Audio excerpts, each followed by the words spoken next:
আসসালামু আলাইকুম রহমতুল্লাহ। আমি ডক্টর মোহাম্মদ আশরাফুল ইসলাম বলছি।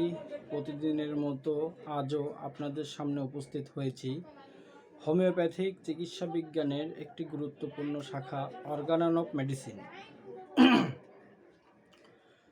অর্গানন অফ মেডিসিন নামক বইটির মূল অ্যাফোরিজম এবং সংক্ষেপে বিস্তারিত ব্যাখ্যা করার চেষ্টা করব ইনশাল্লাহ। Aphorism 3: If the physician clearly perceive what is to be cured in disease, what is to say in every individual case of disease, knowledge of disease indication, if he clearly perceive what is curative in medicine, what is to say in as individual medicine, knowledge of medicine power, and if he knows how to adapt according to clearly defined principle what is curative in medicine to what he has discovered to be undoubtedly morbid in the patient, so that the recovery must ensue to adapt it as well in respect to the suitability of the medicine most appropriate according to its mode of action to the case before him. Choice of the remedy, the medicine indicated, as also in respect to the exact mode of preparation and quality of a required proper dose and the proper period for repeating the dose. If finally he knows the obstacle to recovery in as case and is aware how to remove them so that the restoration may be permanent, then he understands how to treat judiciously and rationally, and he is a true practitioner of the healing art. সূত্র number 3: চিকিৎসক যদি স্পষ্টভাবে বোঝে রোগ কি আরোগ্য করতে হবে, অর্থাৎ প্রত্যেক স্বতন্ত্র রোগে কি আরোগ্য করতে হবে, রোগ সম্পর্কে জ্ঞান লক্ষণ যদি সে স্পষ্টভাবে বুঝে, ঔষধে কি আরোগ্য হয়, অর্থাৎ প্রত্যেক স্বতন্ত্র ঔষধে কি আরোগ্য হয়, ঔষধের আরোগ্য ক্ষমতা সম্পর্কে জ্ঞান, এবং যদি সে জানে ঔষধে যা আরোগ্য হয় তা কিভাবে রোগীর মধ্যে সে সন্দেহাতীতভাবে সে রোগচিত্রটি আবিষ্কার করেছে, তার সাথে স্পষ্টভাবে বর্ণিত নীতি অনুসারে সমন্বয় করতে হবে যাতে আরোগ্য নিশ্চিতভাবে আসন্ন হয়। তবে সমন্বয় এমনভাবে করতে হবে যেন ঔষধটির ক্রিয়াধারা অনুসারে উপযোগিতার দিক দিয়ে উপস্থিত রোগীর ক্ষেত্রে যা সর্বাধিক উপযুক্ত হয়।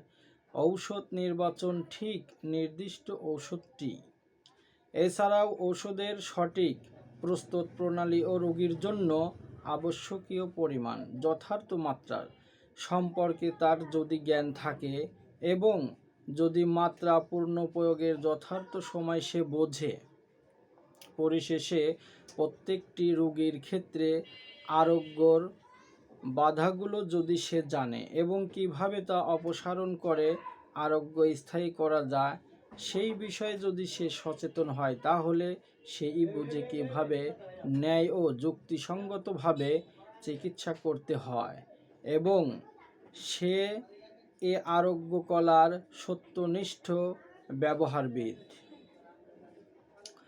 ব্যাখ্যা: এ সূত্রটি হোমিওপ্যাথিক চিকিৎসকের জ্ঞাতব্য বিষয় সম্পর্কে একটি সূচিপত্র।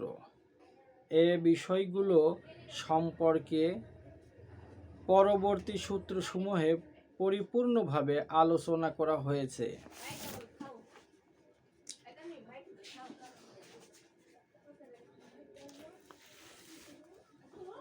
পরবর্তী অধ্যায়ে প্রবেশের পথ সহজ করার জন্য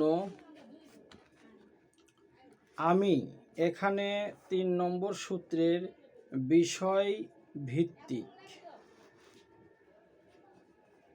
সংক্ষিপ্ত ধারণা ব্যক্ত করছি।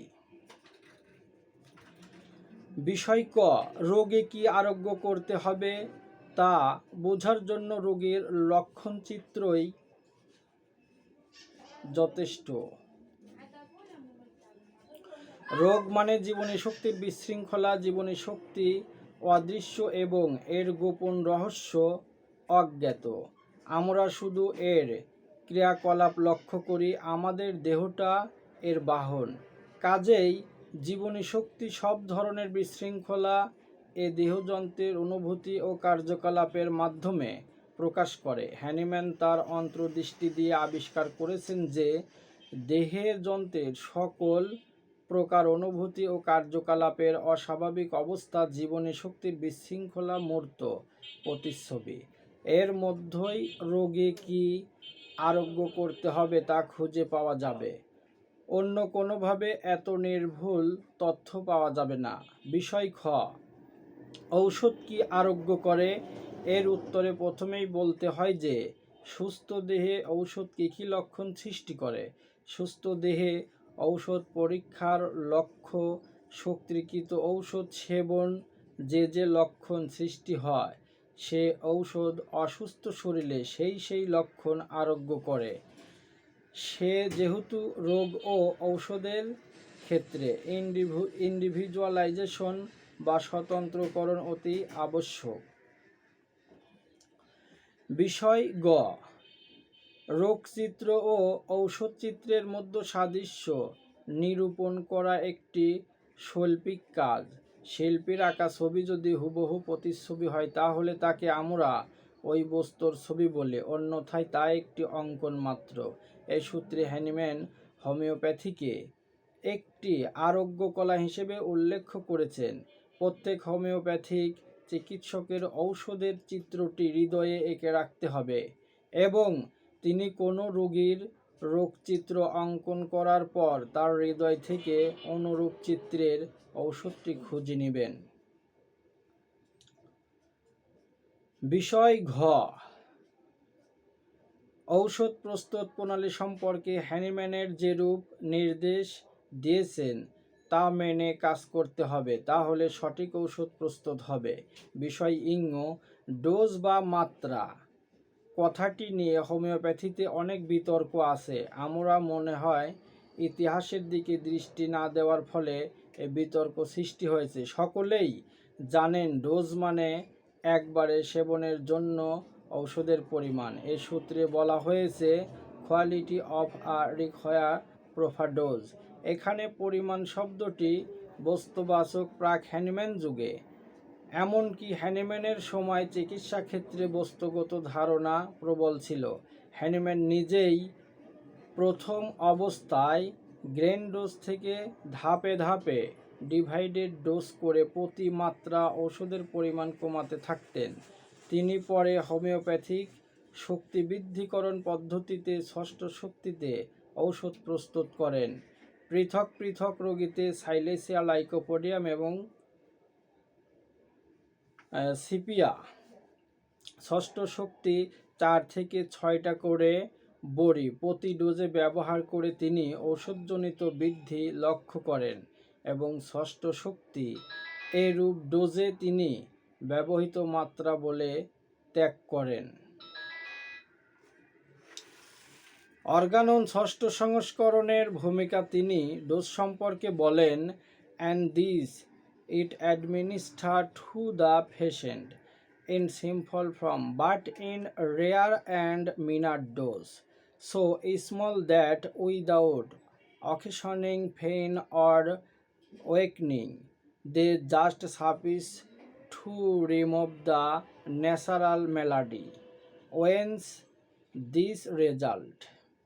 অর্থাৎ হোমিওপ্যাথি প্রত্যেক রোগীতে সরল আকার ঔষধ প্রদান করে, কিন্তু ঘন ঘন নয়, এবং এত ক্ষুদ্র মাত্রা যেন তা রোগীকে কষ্ট না দিয়ে অথবা দুর্বল না করে প্রাকৃতিক ব্যাধি অপসারণ করার জন্য যথেষ্ট হয়। ডোজ সম্পর্কে হ্যানিম্যানের মতে সার্বজনীন এবং উন্মুক্ত। দেশ, কাল, পাত্রভেদ রোগীকে কষ্ট না দিয়ে রোগ আরোগ্য করার জন্য যতটুকু ঔষধ আবশ্যক তাই যথার্থ ক্ষুদ্র মাত্রা। বিষয় ঔষধের ডোজ পূর্ণ প্রয়োগ করার ক্ষেত্রে যথার্থ সময় সম্পর্কে আবশ্যক। প্রথম মাত্রা ঔষধ সেবনের কত ঘন্টা বা কতদিন পর দ্বিতীয় মাত্রা প্রয়োগ করতে হবে, অথবা পরপর মাত্রাগুলো কখন কিভাবে প্রয়োগ করতে হবে তা অগ্রিম নির্ণয় করা সম্ভব নয়, কারণ বিষয়টি আপেক্ষিক। রোগীর অবস্থা ভেদে মাত্রা পূর্ণ প্রয়োগ বিষয়টি নির্ণয় করতে হয়। বিষয় 6, আরোগ্যর পথে নানা রকম বাধা থাকতে পারে, যেমন রোগীর বাসস্থান, জীবনযাত্রার ধরন, কার্যকলাপ, আহার, কুঅভ্যাস, উগ্র প্রসাধনী, অন্য কোনো ঔষধযুক্ত দাঁতের মাজন ইত্যাদি। এসব বাধা অপসারণের ব্যাপারে চিকিৎসক সচেতন থাকবেন এবং বাধা অপসারণের ব্যবস্থা করবেন। চ্যানেলটি সাবস্ক্রাইব করবেন যেন আমাদের পরবর্তী ভিডিও পৌঁছে যায় আপনার কাছে সবার আগে। আসসালামু আলাইকুম।